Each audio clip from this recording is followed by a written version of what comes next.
Our second story takes place in the state of Ohio and is known as the Liske family murder. On Sunday, the 31st of October 2010, a young boy by the name of Devon Griffin comes home to find his entire family dead. This is that story.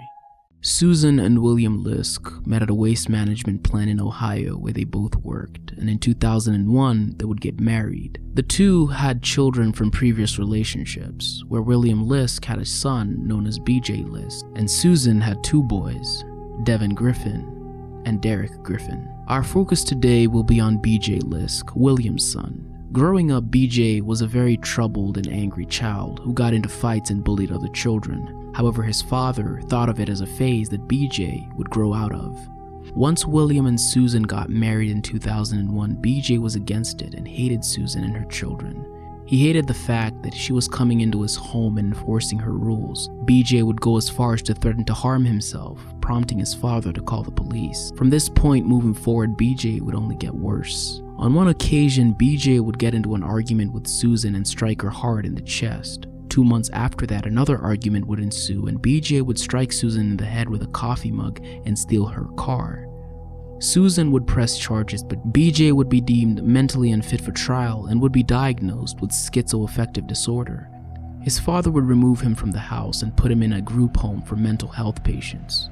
In 2004, after BJ came back from his treatment, something very disturbing would occur at the Liske residence. While Susan was taking a shower, BJ would enter the bathroom and attack her. Susan would fight him off, but now she was scared for her life in her own home. After his father heard about this incident, he had no choice but to kick him out. The fact that he was 18 meant he was of legal age to take care of himself.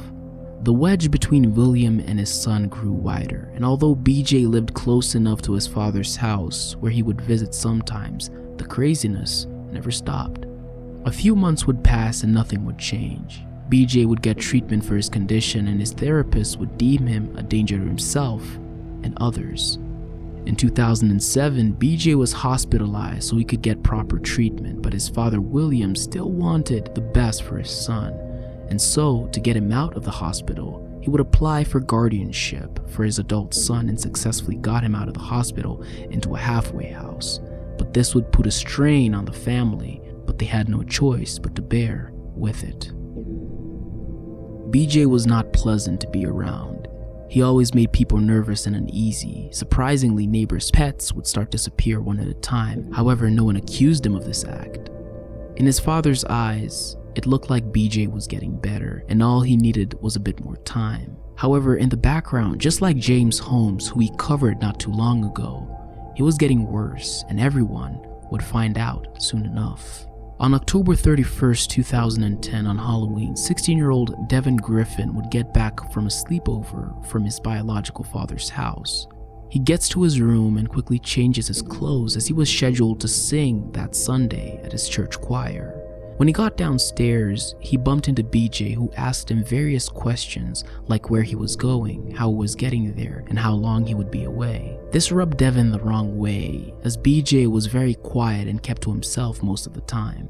However, he gave BJ a response and went about his day.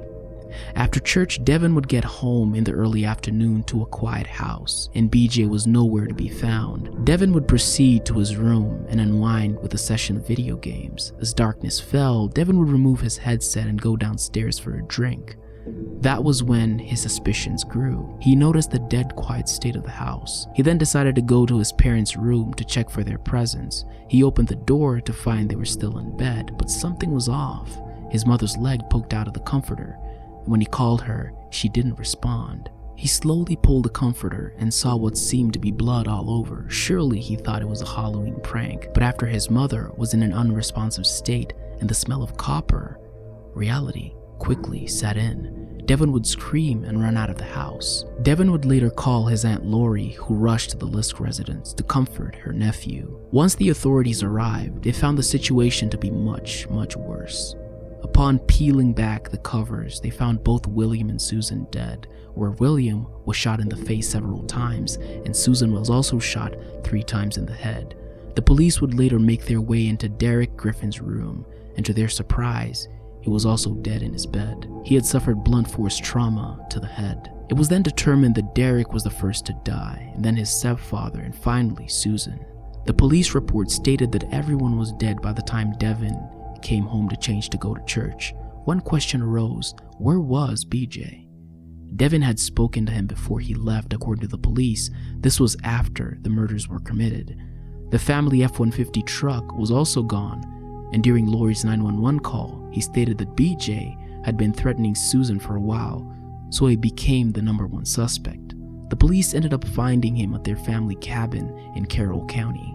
BJ would go on trial, and he would plead not guilty, but due to the state of Ohio having the death penalty, he quickly changed his plea to guilty on the count that he wasn't given the death penalty. He was later given 3 consecutive life sentences. In March of 2015, BJ was found dead in his cell from a self-inflicted wound.